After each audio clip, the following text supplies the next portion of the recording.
नमस्कार मित्रांनो, मी माया चव्हाण आपल्या हक्काचे चॅनल मायाची भटकंतीवरती पुन्हा एकदा स्वागत करतो आहे।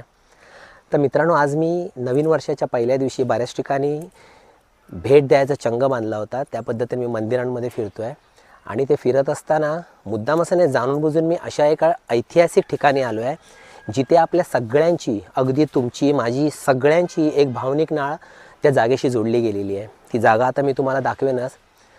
ती जागा म्हणजे आपलं एक प्रेरणास्थान आहे, एक इतिहास आहे, अभिमान वाटावा असा इतिहास आहे आणि राग यावा असाही इतिहास आहे।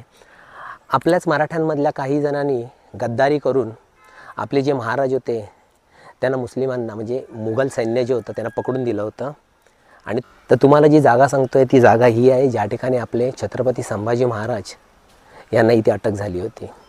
आपण हल्लीच एक छावा चित्रपट बघितला होता, त्याच्यामध्ये आपण बघितलं होतं एका छोट्याशा वाड्यामध्ये, छोट्याशा घरामध्ये हजारो मुघल सैनिकांनी आक्रमण करून त्यांना तिथे जेरबंद केलं होतं। पण एवढ्या परिस्थितीमध्ये सुद्धा आपल्या संभाजी महाराजांनी त्यांना तोंड दिलं होतं, लढले होते, भिडले होते, पण शेवटी नाईलाजाने त्यांना जेरबंद केलंच गेलं।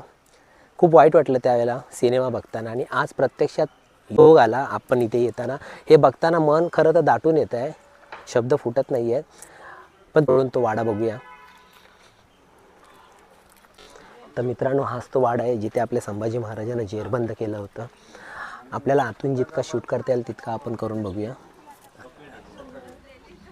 आतमध्ये पूर्ण वाडा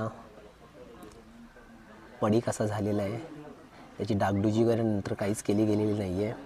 तर असा हा आतमध्ये भाग आहे। इथे संभाजी महाराजांना आपल्या अटक केली गेली, तरी पण ह्या परिस्थितीमध्ये संभाजी महाराज लढले त्यांच्या।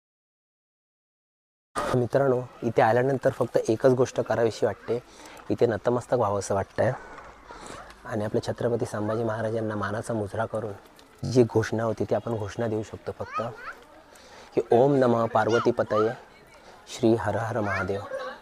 थँक्यू।